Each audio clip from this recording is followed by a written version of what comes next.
Pour développer les capacités financières et de production des entreprises nationales, le gouvernement serait prêt à consentir une réduction de la taxe sur l'activité professionnelle à 1% sur le chiffre d'affaires des entreprises au lieu de 2%. Une mauvaise nouvelle pour les communes car la taxe d'activité professionnelle représente l'essentiel de leurs recettes budgétaires. C'est qu'elle n'est pas encore mise en œuvre. Donc on ne peut pas avancer quel que soit le chiffre ou quelle que soit la retenue concernant la LFC. راهم يقولوا بلي راح يهبط ل 15%. l'IBS qui est de 23 او راح يهبط ل 15%. اخرين يقول لك راح يهبط 17%.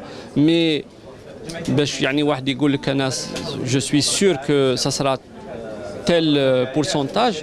Personne ne le sait. La loi des finances complémentaires prévoit la réduction de la TAP à 1% au lieu de 2%.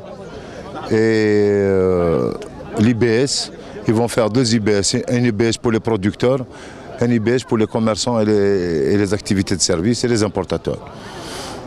Moi je pense qu'en Algérie, le problème, c'est toujours les mêmes qui paient les impôts. Si on élargit vers l'informel, on aura peu plus de recettes fiscales. Le Premier ministre Abdelmalek Sellal a souligné la nécessité d'augmenter la demande de la part des négociants économistes pour procéder à l'annulation de la loi sur l'activité professionnelle. On a des taxes qu'on doit éliminer complètement, comme la TAP. La TAP touche, c'est-à-dire déstabilise un opérateur économique. En attendant la sortie de la version finale de la loi des finances complémentaires, les privilèges et réductions d'impôts pour les chefs d'entreprise restent sans aucune réaction.